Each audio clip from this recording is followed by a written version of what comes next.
Hola, soy Gabriel Di Meglio, soy historiador y investigador de CONICET y ahora soy director del Museo Histórico Nacional.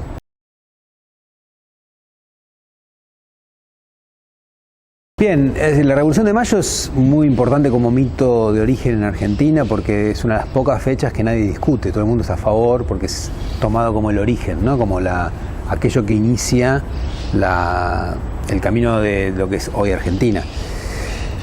Obviamente, además, la mayor parte de lo que sabemos de eso siempre proviene de la escuela, es algo que pasó hace demasiado tiempo, no hay muchos discursos alternativos al escolar, ¿no? Es decir, no es que ahí circulan otras versiones, entonces lo que fue ocurriendo a lo largo del tiempo es que quienes investigaban eso en clave más profesional, académica, como se dice ahora, en comparación con la historia escolar, empezó a haber un desfasaje, ¿no? Ese desfasaje tiene que ver con interpretaciones que se fueron modificando. Me parece que hay dos muy importantes. Una es que mucha gente dice cuando nos independizamos de España, nuestra revolución de 1810, y en realidad lo que demostraron algunos historiadores, en particular uno que se llamaba José Carlos Pieramonte, es que para 1810 no existía la identidad argentina. Nadie se suponía argentino o argentina. La gente era de Buenos Aires, de Mendoza, de Salta, de Misiones, de Santa Fe y americano. Esa era la identidad que tenía. No había identidades nacionales intermedias como hay ahora entre América y el lugar en el que naciste, ¿no? Entonces, la Revolución de Mayo no la hicieron los argentinos porque no había argentinos. Así como no había uruguayos, no había paraguayos, no había bolivianos, etc. Entonces, esa idea de que en realidad la nación argentina se construye después de la Revolución, en parte como producto de la Revolución, es algo que cambió lo que se pensaba antes, que se hablaba de desde Mitre en adelante, la idea era la nación está desde antes, desde siempre, y en momentos argentinos se independizan de España. Eso es un error histórico, ¿no? El otro creo que es un equívoco muy importante, es que muchas veces se confunde el 25 de mayo con el 9 de julio. Es decir, ¿cuál sería? Vos por ahí preguntás a algún chico y no distingue mucho entre el 25 de mayo de 1810 y el 9 de julio del 16. En ese sentido se considera la Revolución de Mayo como una revolución de independencia, y en realidad no lo fue, ¿no?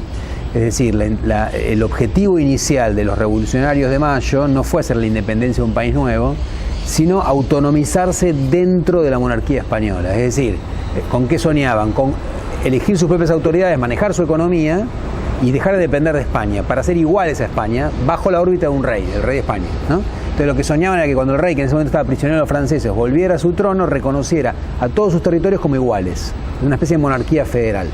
Ese es el proyecto que tiene la mayor parte de los dirigentes que formaron la Junta, encabezados por su presidente Cornelio Saavedra. Es cierto que había un grupo minoritario, mucho más radical, encabezado por Mariano Moreno y otros, que sí planteaban subrepticiamente, no lo decían abiertamente porque no era muy popular, decían, bueno, en realidad tendríamos que pensar que el rey de España no tiene ningún derecho a ser el rey de América porque la conquista se hizo por la fuerza y no fue consentida por los americanos, por los indígenas. Por lo tanto, en realidad no tiene derecho, aunque queremos a nuestro rey. Por lo tanto, ahí ya está la idea de independencia. Entonces, ¿qué quiero decir? Que en 1810 hay un proyecto revolucionario con dos ramas, una mayoritaria autonomista, una minoritaria independentista. Con el tiempo el autonomismo va a caer y a los revolucionarios no le va a quedar otra que la independencia. Pero no es el proyecto de 1810. Eso creo que es el otro gran equívoco tradicional, ¿no? Creo que un tema fundamental, que es que la Revolución de Mayo no es una revolución, es el inicio de una revolución. Si uno piensa solo en la Semana de Mayo, donde no hay mucha violencia, donde los reclamos son más limitados, es importantísima. O sea, ahí empiezan las revoluciones que duran muchos años. ¿Cuánto duró la revolución que empezó en mayo de 1810? Los historiadores no están de acuerdo. Nadie diría que dura menos de 10 años, ¿sí? Eso es lo que entonces, cuando vos pensás la revolución, pensás eso. Y ahí sí, es muy cruenta, muy violenta, con mucha tragedia también, y como pasan las revoluciones, todo queda dado vuelta durante un tiempo, ¿no?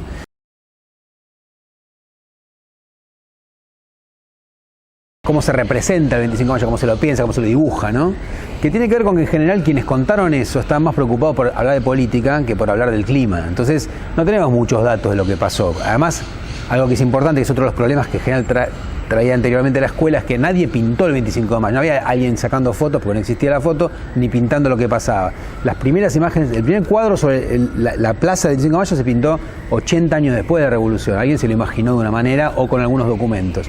Y la verdad que los documentos, las discusiones políticas, hay algunos que dicen era un día gris, entonces algunos dicen en la noche anterior había llovido. Tenemos como datos muy pequeños, la verdad que no es tan importante, pero efectivamente nos da un poco de imagen, ¿no? De cómo fue, y entonces alguien en un momento, como decían que había llovido, inventó que había paraguas. Todavía no se usan los paraguas masivamente, y que ese día no hubo. Tampoco la multitud era gigante porque era una plaza muy grande y la ciudad era muy pequeña, entonces a lo largo del día hubo unas 1000 personas, 2000 personas que daban vueltas por ahí, por la plaza, pero nunca la idea de manifestación que uno tiene hoy en día, ¿no? Abigarrada y fuerte delante del cabildo.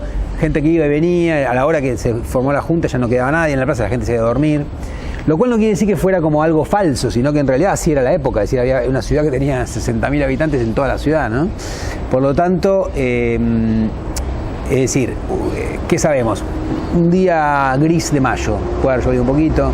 Igual, graciosamente, después empezó a usar la idea del sol de mayo, ¿no? Como el día del sol, que en realidad ese día sol no hubo. Cómo eran los olores, cómo eran los colores, cómo era si llovía o no llovía, cosas que a mí, no, cuando me interesaba la política sobre todo, no me interesaban tanto, pero que efectivamente son importantes para reconstruir la época, ¿no? ¿Cómo hablaba la gente? No se hablaba como ahora, y no hay grabaciones. ¿Cómo olía esa ciudad, ¿no? De Buenos Aires que yo trabajé? ¿Cómo era un día cotidiano? O sea, una cosa interesante es que es el mismo lugar en el que uno vive ahora, pero es diametralmente distinto, ¿no? Es decir, es otro mundo, ¿no? Un mundo sin electricidad, sin agua corriente, sin gas, con horarios determinados por la luz del día. Eso es un cambio que nos puede parecer muy obvio, muy escolar, pero sin embargo, meterse en esas cabezas es otra cosa, ¿no?